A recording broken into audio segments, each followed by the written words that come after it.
दोस्तों, आज हम विजय सेतुपति की एक बिल्कुल नई और शानदार तमिल थ्रिलर मूवी आपके सामने लेकर आए हैं, जिसमें ट्विस्ट के साथ साथ क्लाइमेक्स भी एक से बढ़कर एक हैं। मूवी का नाम है महाराजा और इसकी IMDb रेटिंग है 8.6। अब रेटिंग इतनी गजब की क्यों है, वो आपको ये स्टोरी देखकर खुद पता चल जाएगा। मूवी बहुत शानदार है, इसलिए एंड तक जरूर देखना और पसंद आए तो वीडियो को लाइक और चैनल को सब्सक्राइब करना मत भूलना। तो चलिए चलते हैं सीधे कहानी की तरफ। कहानी की शुरुआत में हमें कहानी के मेन किरदार और हमारे चहीते विजय सेतुपति को दिखाया जाता है, जिनका इस मूवी में नाम है महाराजा। दरअसल महाराजा एक हेयर कटिंग की शॉप पर काम करता है और आज अपने मालिक से छुट्टी लेकर अपनी बीवी और बेटी को लेकर बाहर घूमने ले जाता है। मार्केट आकर वो एक टॉय शॉप पर जाता है और अपनी बेटी के लिए कोई अच्छा सा खिलौना ढूंढने लगता है। उसी टॉय शॉप के ठीक ऑपोजिट साइड में महाराजा का घर भी होता है। इधर महाराजा को इस शॉप पर 2 टॉयज पसंद आते हैं, तो वो दोनों टॉयज को लेकर अपनी बीवी को दिखाकर इशारे में पूछने लगता है कि तुमको कौन सा टॉय पसंद है। उसी वक्त एक ट्रक बेकाबू होकर महाराजा के घर में घुस जाता है, क्योंकि उसका ब्रेक फेल हो गया था और ये हादसा इतना बड़ा था कि उसी वक्त महाराजा की बीवी इसमें अपनी जान गंवा बैठती है, लेकिन किस्मत से उसकी बेटी उसमें बच जाती है। अब कहानी कुछ साल आगे बढ़ती है, जहां हम महाराजा को देखते हैं, जिसने बड़े लाड़ प्यार और मेहनत से अपनी बेटी को पाल पोस कर बड़ा किया होता है। इसकी बेटी का नाम होता है ज्योति, जो फिलहाल 10th क्लास में पढ़ती है। ज्योति को स्पोर्ट्स में काफी इंटरेस्ट होता है, इसलिए पढ़ाई में उसका कुछ खास मन नहीं लगता, जिसकी वजह से ज्यादातर उसे क्लास में पनिशमेंट भी मिलती रहती है। इसी स्कूल में आसिफा नाम की एक PT टीचर भी होती है, जो ज्योति को बहुत पसंद और उसे स्पोर्ट्स में काफी सपोर्ट भी करती है। वहीं हम देखते हैं कि महाराजा के घर में टोटल 3 लोग रहते हैं, महाराजा, इसकी बेटी ज्योति और तीसरी लक्ष्मी। अब ये लक्ष्मी कौन है, ये आपको आगे पता चलेगा। और यहाँ हमें पता चलता है कि अब महाराजा की खुद की सैलून शॉप भी है। महाराजा अपनी बेटी को बहुत प्यार करता है, उसकी हर छोटी बड़ी चीज का ख्याल रखता है। अगर कोई गलती से भी इसकी बेटी को डांट देता है तो महाराजा का माथा ठनक जाता है और वो तब तक चुप नहीं बैठता जब तक उससे माफी न मंगवा ले। इसी तरह एक दिन स्कूल का चेयरमैन ज्योति को किसी बात पर डांट देता है, जिसके बाद महाराजा अपनी जिद पर अड़ जाता है और कहता है कि चेयरमैन को उसकी बेटी ज्योति से माफी मांगनी होगी। अब काफी हंगामा होते देख वो चेयरमैन आखिरकार ज्योति को सॉरी बोल ही देता है। अब सीन कुछ दिनों बाद शिफ्ट होता है, जहां हम ज्योति को देखते हैं, जो कुछ गेम्स में पार्टिसिपेट करने के लिए स्कूल के बाकी लोगों के साथ दूसरे शहर चली जाती है। अब ज्योति के जाने के बाद महाराजा का घर में मन ही नहीं लगता और रात में ऐसे ही वो फ्लोर पर सो जाता है, यहाँ तक कि इसके ऊपर सांप तक आ जाता है, लेकिन फिर भी उसकी आंखें नहीं खुलती। इसके बाद अगले सीन में हमें एक लोकल काउंसलर को दिखाया जाता है। इसने हाल ही में एक मैकेनिक शॉप पर अपनी गाड़ी को सर्विसिंग के लिए दिया था, लेकिन अब गाड़ी में इसे अपना चश्मा नहीं मिलता, जो पहले उसकी गाड़ी में था। और इसी बात से नाराज होकर ये काउंसलर उस मैकेनिक शॉप पर आकर बहुत सारे लोगों को मारने लगता है और पूछता है कि बताओ मेरा चश्मा किसने चुराया। वो चश्मा मेरी बीवी ने बड़े प्यार से मुझे तोहफे में दिया था। वो मारपीट कर ही रहा होता है कि तभी यहाँ धना नाम का एक लड़का आता है और धना ने ही इस काउंसलर की गाड़ी को डिलीवर किया था। अब ये काउंसलर धना को भी बहुत मारने लगता है और कहता है कि मेरी गाड़ी तो सुबह ही रेडी हो गई थी ना, लेकिन तुम उसे मेरे घर शाम को लेकर आए, जरूर तुमने ही मेरे चश्मे को चुराया होगा। मैं तुझे शाम तक का टाइम देता हूँ, मुझे शाम तक अपना चश्मा वापस मिल जाना चाहिए। इस तरह डरा धमकाकर हंगामा करके काउंसलर वहाँ से चला जाता है। अब उसी शाम ये काउंसलर अपने दोस्तों के साथ किसी बार में दारू पी रहा होता है। तभी धना उस बार शॉप में आकर उस काउंसलर के सामने ही उसका चश्मा तोड़ देता है, मतलब उसका चश्मा इसके पास ही था। इसके बाद धना अपना भौकाल दिखाते हुए उस काउंसलर और उसके दोस्तों की कस के धुनाई करता है और ऊपर से वार्निंग देकर भी जाता है कि अगली बार मुझे हाथ लगाया तो इन्हीं हाथों से तेरी चर्बी उधेड़ दूंगा। दूसरी तरफ महाराजा लक्ष्मी की मिसिंग कंप्लेंट लिखवाने के लिए पुलिस स्टेशन आता है। यहाँ पुलिस वाला पूछता है कि ये लक्ष्मी कौन है, तुम्हारी बेटी है, बीवी है, पड़ोसी है या कोई रिश्तेदार है। तो महाराजा उसकी हर बात का नामे जवाब देते हुए कहता है कि लक्ष्मी कोई और नहीं बल्कि मेरे घर की डस्टबिन है। अब बात ये है कि मूवी की स्टार्टिंग में जो एक्सीडेंट हुआ था, उस घर में एक स्टील की डस्टबिन थी और वही डस्टबिन महाराजा की बेटी ज्योति के ऊपर गिरने की वजह से ज्योति बच गई थी और इसी वजह से महाराजा उस डस्टबिन का नाम लक्ष्मी रख देता है। जिसके बाद महाराजा और ज्योति दोनों उसे एक फैमिली मेंबर की तरह घर में एक जगह रखते हैं। ये सुनकर पुलिस वाले साफ मना करने लगते हैं और कहते हैं कि ये कोई पागल आदमी पुलिस स्टेशन में आ गया है, इसे यहाँ से बाहर निकालो। लेकिन महाराजा बाहर ही नहीं जाता और वहीं अड़ा रहता है कि नहीं, आप FIR दर्ज कीजिए। और इस तरह से वो पुलिस स्टेशन में बहुत हंगामा शुरू कर देता है। वहीं दूसरी तरफ एक चोर एक ITO ऑफिसर के घर में कुछ गहनों की चोरी करता है, लेकिन इंस्पेक्टर वरदराजन उस चोर को पकड़ लेता है, जिसके बाद वो उस चोर को घर में ले जाकर उस सीन को रिक्रिएट करने लगता है कि तुम घर में कैसे घुसे, किस तरह से चोरी की, कहां से चोरी की, चाबी कहां से मिली। यहाँ हमें पता चलता है कि ये वरदराजन बहुत ही लालची किस्म का पुलिस वाला होता है। मतलब इस घर में बहुत सारे गहने चोरी हुए थे, तो चोर के जरिए ये उन ओरिजिनल गहनों को जब्त करके उसके बदले में डुप्लीकेट गहनों को बनवाकर उस RTO ऑफिसर को दे देता है।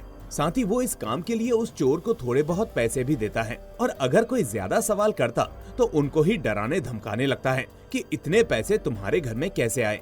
इसके बाद जब वरदराजन वापस अपने पुलिस स्टेशन में आता है तो अपने पुलिस स्टेशन की हालत को देखकर उसके तो होश ही उड़ जाते हैं। सब कुछ तहस नहस हो चुका होता है, जिसके बाद वो महाराजा को बुलाकर पूछताछ करने लगता है कि बताओ तुम्हारी क्या प्रॉब्लम है। महाराजा बताने लगता है कि सर, मैं ठीक 10 बजे अपनी सैलून की दुकान को बंद करके अपने घर पर आया तो मेरे घर में ऑलरेडी 3 लोग छुपे हुए थे। मुझे अकेला देखकर उन तीनों ने मुझ पर हमला किया। ये देखिए, मैं इस सब में घायल भी हो गया। उन्होंने मुझे बहुत मारा और फिर लक्ष्मी को उठाकर ले गए। तो वरदराजन भी उससे यही सवाल पूछता है कि लक्ष्मी कौन है, तुम्हारी वाइफ या बेटी। महाराजा कहता है कि नहीं सर, लक्ष्मी मेरी डस्टबिन है। ये कहकर वो उसे फोटो भी दिखाने लगता है। वरदराजन पूछता है कि क्या उस डस्टबिन में कुछ कीमती सामान था या कोई जरूरी कागजात। महाराजा कहता है कि नहीं सर, उसमें ऐसा कुछ भी नहीं था। अब वरदराजन तो पहले से ही लालची था, तो वो अपने पुलिस वालों को बुलाकर कहता है कि मुझे लगता है कि उस डस्टबिन में कुछ कीमती सामान होगा, इसलिए ये महाराजा उसे ढूंढ रहा है और हमसे सच छुपा रहा है। इसके बाद अब पुलिस वाले उस डस्टबिन की तलाश करने में लग जाते हैं। अब कहानी में एंट्री होती है अनुराग कश्यप यानी सेल्वा की, और यहाँ हमें पता चलता है कि सेल्वा अपने साथी सबरी के साथ मिलकर चोरी का काम करता है। मतलब पहले ये दोनों प्लानिंग करके एक ऐसे घर को ढूंढते हैं जिस घर में कोई भी ना हो या फिर उस घर में कम मेंबर्स हों। ऐसे घर को ढूंढकर ये दोनों रात में उस घर में घुसकर पैसे और सारे जेवर चुराकर उन लोगों को मार देते हैं, और अगर वहाँ औरतें या लड़कियां हो तो उनका शोषण भी करते हैं। और एक घर को तो इन्होंने चोरी करके गैस सिलेंडर से ही उड़ा दिया था। इन दोनों में सेल्वा की शादी हो चुकी है, इसकी एक छोटी बच्ची भी है। कहने के लिए तो ये एक इलेक्ट्रिक की दुकान चलाता है, लेकिन अंदर ही अंदर ये एक बहुत बड़ा चोर और कातिल होता है। लेकिन एक आम इंसान की तरह सेल्वा भी अपनी फैमिली से बहुत प्यार करता है। इसकी बेटी की पीठ के पीछे एक छोटा सा जख्म होता है, जिसकी वो हर रोज मरहम पट्टी करता है और अपनी बेटी और बीवी की हर इच्छा पूरी करता है। तभी हम देखते हैं कि जिस लक्ष्मी नाम की डस्टबिन को महाराजा ढूंढ रहा है वो वहीं सेल्वा के घर में मौजूद है। वहीं दूसरी तरफ पुलिस वाले इस डस्टबिन को तलाश करने में लगे रहते हैं। इसी बीच में एक हेड कांस्टेबल को नालाशिवा नाम का एक बंदा नजर आता है जो पुलिस इन्फॉर्मर होता है। ये लोग उस डस्टबिन के लिए इस इन्फॉर्मर से भी मदद मांगने लगते हैं। उधर बेचारा महाराजा पुलिस स्टेशन के चक्कर काटता रहता है, जिसका पुलिस वाला पूरा फायदा उठाते हैं और उससे अपने काफी सारे काम करवाते रहते हैं। दरअसल महाराजा ने वरदराजन से ये कहा था कि अगर आप मेरी लक्ष्मी को ढूंढ कर दोगे तो मैं आपको 5 लाख रुपए दूंगा, और एडवांस में वो उसे 40,000 रुपए दे भी चुका था। इसलिए वरदराजन इस काम को कर रहा होता है। तभी एक दिन महाराजा जब पुलिस स्टेशन में बैठा होता है, तभी वहाँ पर धना का मालिक आता है जो कुछ दिनों से गायब था। इसलिए धना का मालिक उसकी मिसिंग कंप्लेंट लिखवाने के लिए उसकी फोटो लेकर पुलिस स्टेशन आया हुआ था। अब यहाँ महाराजा धना की फोटो को देखकर अपने फ्लैशबैक को याद करने लगता है, जिसके साथ सीन थोड़ा फ्लैशबैक में जाता है। दरअसल जिस रात वो काउंसलर बार में बैठकर दारू पी रहा था, उसी रात महाराजा उस काउंसलर के पास आकर पूछने लगा कि सर, आपकी गाड़ी कहाँ पर है? मतलब आपकी गाड़ी को जो बंदा लेकर गया था वो बंदा अब कहाँ पर है? यहाँ बात ये है कि उस रात घर में जब 3 लोग महाराजा को मार पीट रहे थे, उसी वक्त धना की जेब से एक टोल प्लाजा का स्लिप नीचे गिर गया था। तो उसी गाड़ी के नंबर के हिसाब से महाराजा इस काउंसलर के पास आता है, और उसके थोड़ी ही देर में यहाँ धना आकर उस काउंसलर और उसके दोस्तों को बहुत मारता है, क्योंकि आज सुबह इस काउंसलर ने धना को मारा था। अब काउंसलर को मारने के बाद धना वहाँ से जाने लगता है, तो महाराजा धना को फॉलो करने लगता है, और थोड़ी दूर जाने के बाद धना को पता चल जाता है कि महाराजा इसको फॉलो कर रहा है। ये देखकर वो जल्दी से अपने आदमियों को फोन करके एक जगह पर बुलाता है, और जब महाराजा वहाँ पर जाता है तो धना और उसके आदमी महाराजा को पकड़कर बहुत मारने लगते हैं। और यहीं पर हमको ये बात पता चलती है कि जो 3 लोग महाराजा के घर में आए थे उन तीनों में ये धना भी एक बंदा था। अब उन लोगों से फाइट करके महाराजा धना से बाकी दोनों लोगों के बारे में पूछने लगता है जिनकी उस दिन महाराजा के साथ हाथापाई हुई थी। दरअसल महाराजा ने एक बंदे की पीठ के पीछे एक जख्म को देखा था, इसलिए वो धना की शर्ट को निकालकर देखने लगता है, लेकिन उसके पीछे वो जख्म नहीं होता। इसके बाद धना उसे बताता है कि उनमें से एक बंदा पुलिस वाला है। ऐसा कहकर जब धना गाड़ी लेकर वहाँ से भाग रहा होता है तो महाराजा इसका सर ही उड़ा देता है। इसके बाद महाराजा जानबूझकर पुलिस स्टेशन पर आता है क्योंकि धना ने उसे पहले ही बता दिया था कि उन तीनों में से एक बंदा पुलिस वाला भी था। महाराजा पुलिस स्टेशन आकर हर पर्सन की पीठ पर हाथ रखकर चेक करने लगता है, लेकिन उसे किसी की भी पीठ पर जख्म महसूस नहीं होता। इधर प्रेजेंट डे पर वो काउंसलर धना की कंप्लेंट करने पुलिस स्टेशन आता है और कहता है कि कल एक आदमी ने मेरे पास आकर मुझसे मारपीट की। और जब वर्धराजन उससे और डिटेल्स पूछने लगता है तो वो काउंसलर कहता है कि हाँ सर, उससे पहले मेरे पास एक बंदा आया था जो मेरी गाड़ी के बारे में पूछ रहा था और उस बंदे के बारे में भी पूछ रहा था। मुझे ढंग से उस बंदे का नाम तो याद नहीं। दूसरी तरफ वो हेड कांस्टेबल और नला शिवा डिसाइड कर लेते हैं कि ये लोग एक नए डस्टबिन को बनवाएंगे जो दिखने में बिल्कुल लक्ष्मी की ही तरह होगी। तो इसी के लिए वो एक आदमी के पास जाते हैं जो इनके लिए वैसा ही हूबहू डस्टबिन बना सके। वो आदमी इसके लिए उनसे 4 दिन का समय मांगता है। वहीं दूसरी तरफ 2 दिन के बाद सेल्वा की बेटी का बर्थडे होता है, जिसकी वजह से सेल्वा एक ज्वेलरी शॉप पर आकर अपनी बेटी के लिए एक बहुत ही कीमती चेन ऑर्डर करता है। दरअसल वो चेन थोड़ा स्पेशल होती है और अब जिस दिन इसकी बेटी का बर्थडे होता है तो सेल्वा की पत्नी उसे कॉल करके कहती है कि तुम जल्दी से चेन लो और पहले सैलून जाकर अपनी शेविंग करवाओ।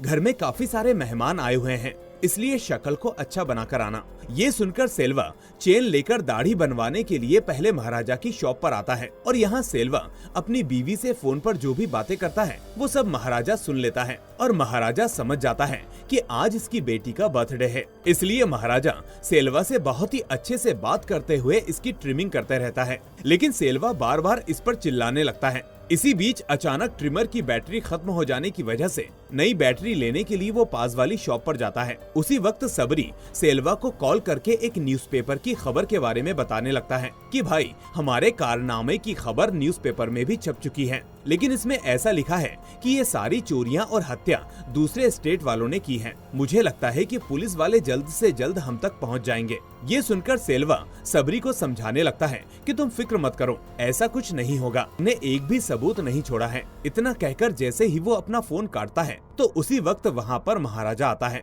और उन दोनों के बीच हुई सारी बातें सुन लेता है, लेकिन फिर भी वो कुछ इस तरह से रिएक्ट करता है जैसे इसने कुछ भी नहीं सुना और चुपचाप इसकी ट्रिमिंग करने में लग जाता है। लेकिन वहीं सेल्वा अंदर ही अंदर डरने लगता है तो घबराहट में अपनी बेटी की सोने की चैन को वहीं भूलकर चला जाता है। वहीं इस तरफ सेल्वा के घर में धूमधाम से सारी तैयारियां चल रही होती हैं। अब घर आने के बाद जब सेल्वा अपनी पॉकेट चेक करता है तो उसे सोने की चेन नहीं मिलती। इसके बाद वो हर जगह उसे ढूंढने लगता है। यहाँ दूसरी तरफ महाराजा अपनी दुकान में सेल्वा की चेन को देखकर उसका घर ढूंढते हुए वो उसे वापस करने आता है, क्योंकि उसने फोन पर सुन लिया था कि आज उसकी बेटी का जन्मदिन है। अब जैसे ही वो सेल्वा के घर की तरफ बढ़ता है तभी अचानक महाराजा के पीछे से कुछ पुलिस वाले भी सेल्वा के घर पर आने लगते हैं। ये देखकर सेल्वा और सबरी यही सोचने लगते हैं कि उन पुलिस वालों को महाराजा ने सब कुछ बता दिया है और यही इन पुलिस वालों को लेकर आ रहा है। यहाँ पुलिस वाले सेल्वा के घर आकर उसकी पिटाई करना शुरू कर देते हैं और इसी बीच सबरी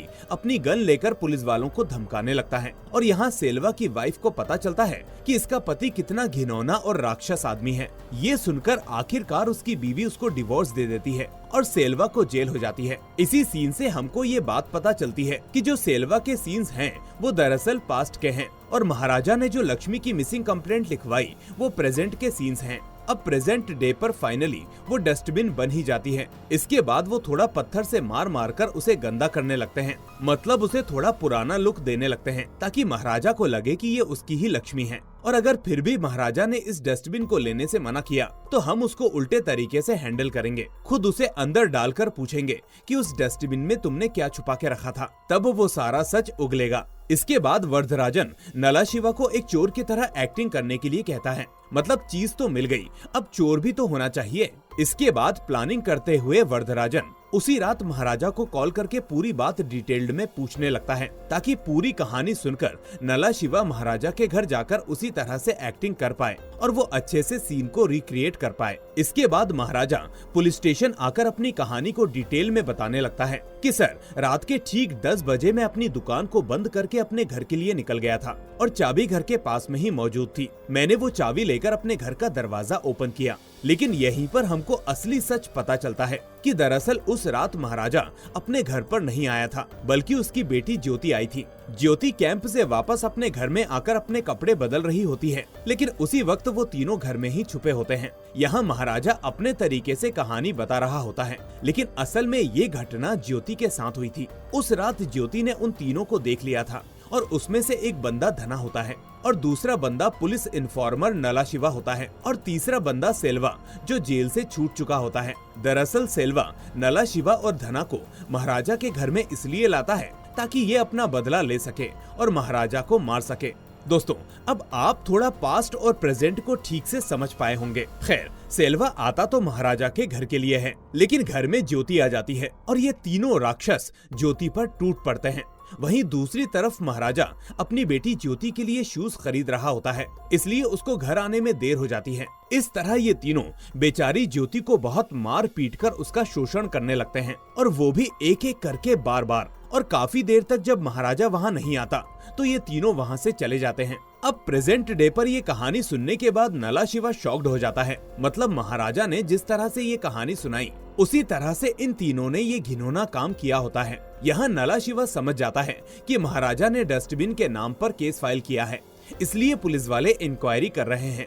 ये सुनकर नला शिवा यही बात फौरन सेल्वा को कॉल करके बताने लगता है कि उस महाराजा ने डस्टबिन के नाम पर केस दर्ज किया है और पुलिस वाले इसकी इन्वेस्टिगेशन कर रहे हैं। मुझे लगता है कि पुलिस वाले हमारे बारे में सब कुछ पता कर लेंगे। लेकिन यहाँ सेल्वा नला शिवा को समझाने लगता है कि तुम डरो मत, ऐसा कुछ नहीं होगा, तुम बस सभी के सामने नॉर्मल सी एक्टिंग करते जाओ, उसे हमारे बारे में अभी कुछ नहीं पता। पास्ट में जब महाराजा वापस अपने घर पर आता है तो ज्योति को उस हालत में देखकर पूरी तरह से टूट जाता है और जल्दी से ज्योति को लेकर हॉस्पिटल पहुंचता है। यहाँ ज्योति उसे सारी कहानी बता देती है, जो कुछ भी उसके साथ हुआ वो सब कुछ, कि घर में कितने लोग आए थे, कौन कौन आए थे। इसके बाद जब वो तीनों ज्योति के साथ गलत हरकत कर रहे थे, उस वक्त ज्योति ने एक बंदे की पीठ के पीछे जख्म को देख लिया था और यही बात वो अपने पिता को भी बता देती है। यहाँ ज्योति अपने पिता से एक ही विश मांगती है कि पापा, वो तीनों कौन थे, उन्होंने मेरे साथ ऐसा क्यों किया, प्लीज पापा मुझे उन तीनों के पास ले चलो।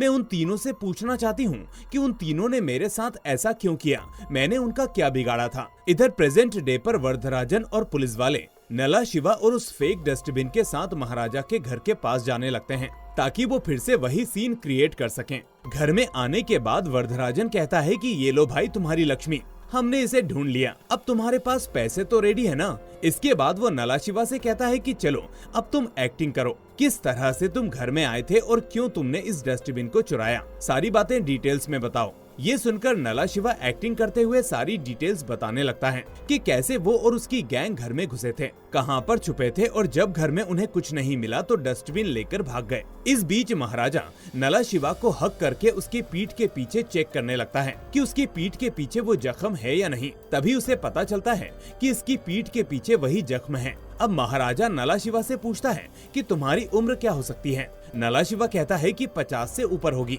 महाराजा पूछने लगता है कि ऐसा करने में क्या तुमको शर्म नहीं आई। यानी महाराजा नला शिवा से इनडायरेक्टली पूछने लगता है। नला शिवा भी उसके जवाब में यही कहने लगता है कि ये सब कुछ तो अनजाने में हो गया, जो हुआ सो हो गया, अब माफ कर दो। यहाँ वरदराजन पूछने लगता है कि बोलो महाराजा, इसके साथ क्या किया जाए, FIR दर्ज करके इसे सेल में डाल दिया जाए। तो महाराजा कहता है कि नहीं सर, इसको छोड़ देते हैं।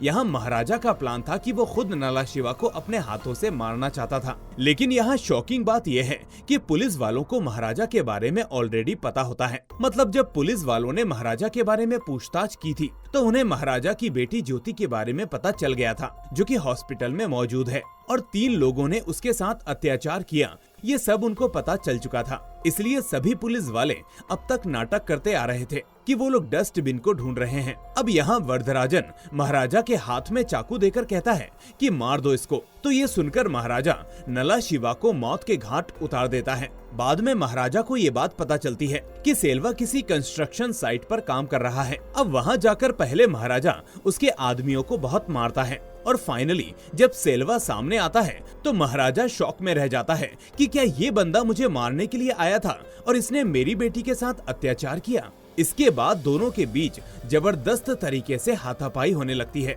महाराजा सेल्वा को बुरी तरह से मार मार कर इसके पैर ही तोड़ देता है, जिसके बाद घायल सेल्वा कहता है कि मेरे जिस्म के जख्म तो कुछ दिनों में ठीक हो जाएंगे, लेकिन मैंने तुम्हारी जिंदगी में जो जख्म डाला है वो तुम कभी नहीं भूल पाओगे। उसी वक्त वहाँ पर आसिफा ज्योति को लेकर आती है, क्योंकि ज्योति ने विश किया था कि मुझे उस आदमी को देखना है। ज्योति सेल्वा के सामने उसकी चेन फेंकते हुए कहने लगती है कि इसके लिए ही तो आए थे ना तुम, ये लोग पकड़ो इसे। यहाँ ज्योति को यही लगता है कि सेल्वी और उसके आदमी घर में पैसे चुराने के लिए आए थे। अब जब सेल्वा इस चेन को देखता है तो उसके तो होश ही उड़ जाते हैं, क्योंकि ये वही चेन थी जो सालों पहले इसने अपनी बेटी के लिए खरीदी थी। इसके बाद सीन थोड़ा फ्लैशबैक में जाता है। जब सेल्वा जेल चला गया था तो कुछ दिनों बाद महाराजा अपनी बीवी और बेटी के साथ सेल्वा के घर पर आया था ताकि वो सेल्वा की चेन वापस कर सके, लेकिन वो चेन देखकर सेल्वा की वाइफ उसे लेने से मना करते हुए कहती है कि पता नहीं कितने लोगों का खून लगा है इस पर, मुझे ऐसी चीज नहीं चाहिए, आप भगवान को ही दान कर दीजिए। इसके बाद महाराजा ऑपोजिट के टॉय शॉप में जाकर कुछ टॉयज को खरीदने लगता है ताकि वो सेल्वा की बेटी को उसे दे सके, लेकिन उसी वक्त छोटा ट्रक आकर उस घर में घुस जाता है और इस घटना में सारे लोग मारे जाते हैं। महाराजा की बीवी, उसकी बेटी और सेल्वा की बीवी। लेकिन उस डस्टबिन के अंदर सेल्वा की बेटी बच जाती है। मतलब महाराजा ने जिस लड़की को पाल पोस कर अब तक बड़ा किया था वो सेल्वा की ही बेटी थी। अब प्रेजेंट डे पर जब ज्योति वहाँ से जा रही होती है तो सेल्वा ज्योति की पीठ के पीछे उस जख्म को देखता है और ये वैसा ही जख्म था जैसा उसकी बेटी की पीठ पर था और जिस पर बचपन में वो मरहम पट्टी किया करता था। ये देखकर सेल्वा समझ जाता है कि ज्योति उसी की बेटी है। ये सच जानकर उसकी रूह कांप जाती है और अब सेल्वा महाराजा के पैरों पर गिरकर उससे पूछने लगता है कि क्या वो मेरी बेटी है, प्लीज एक बार उसे बुलाओ ना, मैं उसे नहीं बताऊंगा कि वो मेरी बेटी है, प्लीज मुझे एक बार देखने दो। लेकिन महाराजा कहता है कि वो अब मेरी बेटी है और तुम्हारा सच मैं उसको हरगिज नहीं बताऊंगा। और इतना कहकर महाराजा ज्योति को लेकर वहाँ से जाने लगता है। ये देखकर अब सेल्वा रेंगता हुआ अपनी बेटी के पीछे पीछे जाने लगता है। वो अंदर ही अंदर तड़प रहा था कि आखिर ये क्या पाप कर दिया उसने। वो महाराजा से बार बार गुहार लगाता है, लेकिन वो उसकी एक नहीं सुनता और उसे तड़पता हुआ वहीं छोड़कर चला जाता है। सेल्वा भी अपनी इसी गलती के बारे में सोच सोचकर पागल होने लगता है और आखिरकार उसी बिल्डिंग से नीचे जंप लगाकर वो अपने जीवन का अंत कर लेता है। और इसी सीन के साथ इस कहानी का होता है दी एंड। तो दोस्तों, उम्मीद है आपको ये मूवी पसंद आई होगी। अगर पसंद आई हो तो हमें कमेंट करके जरूर बताएं और साथ ही इस वीडियो को लाइक करके अपने दोस्तों के साथ शेयर करना ना भूलें। और अगर नए हैं तो चैनल को सब्सक्राइब करके नोटिफिकेशन बेल को भी दबा दें। हम फिर मिलेंगे एक और ऐसी ही शानदार कहानी के साथ। Till then, take care and thanks for watching.